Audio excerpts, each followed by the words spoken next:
আসসালামু আলাইকুম। তোমরা সবাই কেমন আছো? আশা করি আল্লাহর রহমতে খুব ভালো আছো। তো আজ আমি তোমাদের মাঝে আরও একটি নতুন ভিডিও নিয়ে চলে আসলাম। আজ আমি ক্যারামেল পুডিং বানিয়ে দেখাবো। তো পুডিংটা বানানোর জন্য প্রথমে আমি একটা পাত্রতে একটু চিনি নিয়েছি, এর সাথে সামান্য একটু পানি দিয়ে তারপর ক্যারামেলটা বানিয়ে নিচ্ছি।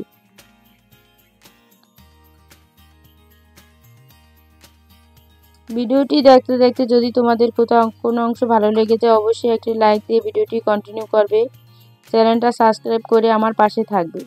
এদিকে দেখো আমার ক্যারামেলটা বানানো হয়ে গেছে। এখন আমি একটা বাটিতে ঢেলে নিলাম, যে বাটিতে বসাবো সেই বাটিতে।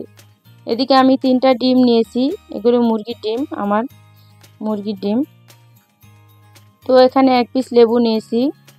আমার কাছে ভ্যানিলা এসেন্সটা নেই, এজন্য আমি এখানে তার পরিবর্তে লেবু দিব।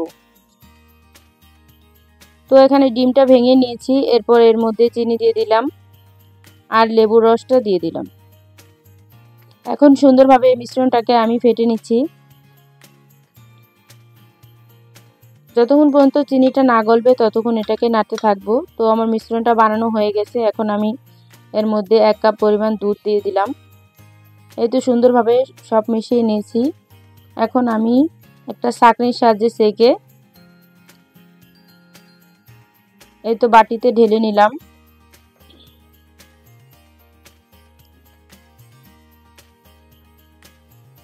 এই তো সুন্দরভাবে আমি এটাকে এখন ঢাকনা দিয়ে তারপর বসিয়ে দিব।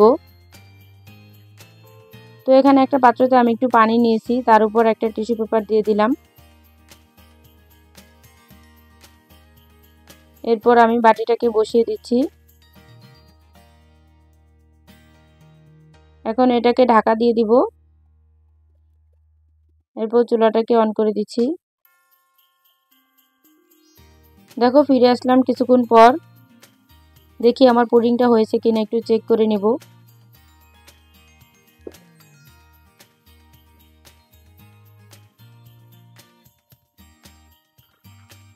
দেখো আমার পুডিংটা কত সুন্দর পারফেক্ট হয়েছে, চামিচে একটু লেগে যায়নি। তো কিছুক্ষণ ফ্রিজে রাখার পর এটাকে ঠান্ডা করে নিয়েছি, তারপর এই তো বাটিতে ঢেলে নিলাম।